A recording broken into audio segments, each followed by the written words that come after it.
Good morning, everyone. Welcome to Fit on the Go. I am Nelson. I'm currently a second-year internal medicine resident at the University of Arizona in Tucson. And today we are honored to have Dr. Matthew Budoff. He currently a department chair, a professor of medicine, and also a very famous clinical trialist and investigator in preventive cardiology. Good morning, Dr. Budoff. Thank you very much for agreeing to joining us today on Fit on the Go. My pleasure. Thank you for having me. And we're here today to discuss about one of your recent clinical trial, the EKSTROM clinical trial. And first and foremost, could you please have a quick summary about your recent clinical trial, especially about the rationale, about the designs, and about the main finding of the study? Thank you. Sure. So the EKSTROM study was funded by the Stanley EKSTROM Foundation, thus the name. But it's a randomized trial of colchicine low dose, 0.5 milligrams once a day versus placebo. The endpoint was serial CT angiography. So we looked at plaque changes over the course of a year. It was 84 patients randomized, followed for a year, and then got follow-up CT angiography at the end of 1 year to look for changes in plaque atheroma volume and low attenuation plaque. Yeah, thank you very much for the quick summary.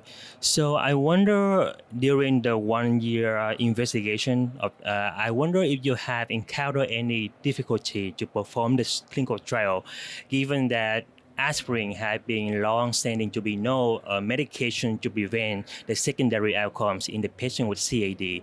And recently, the FDA in 2023, they approved the colchicine low dose as the first anti-inflammatory medication. Yeah, I mean, our motivation for doing the trial was the uptake of colchicine has been very slow. And we did this before Clear Synergy reported, but there was 3 positive trials and very little use of colchicine. So we allowed aspirin, we allowed statins in the background, and they were matched in the cohort. So I don't think that interfered with our study design. Okay, thank you very much.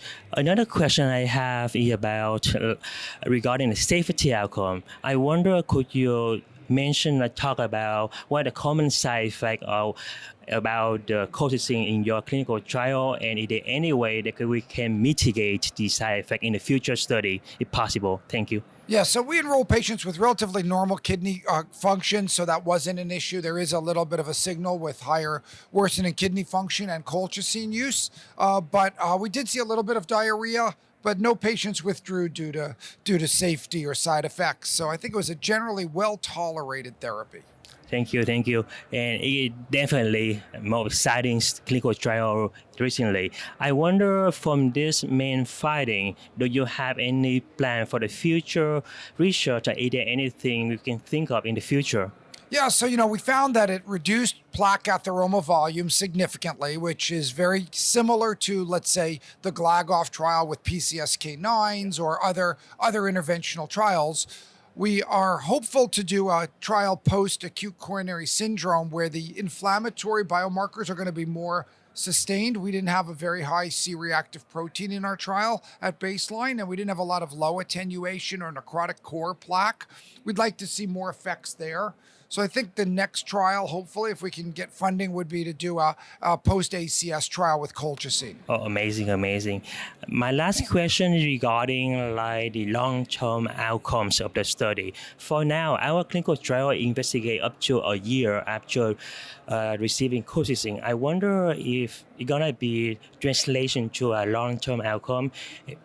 Yeah, so I think that if we think about the results, a 1.1% reduction in plaque atheroma volume, according to a lot of the IVUS literature, intravascular ultrasound, we've seen that translate to about a 25% event reduction, which is very similar to both Ledoco 2 and COLCAT trials. So I think we have nice translation here, and hopefully reinforces the safety and efficacy of low-dose colchicine in the setting of stable CAD. Thank you very much. Thank you again very much for agreeing to us today. And for more video like this, check out on our YouTube channel, Fit on the Go. Thank you very much.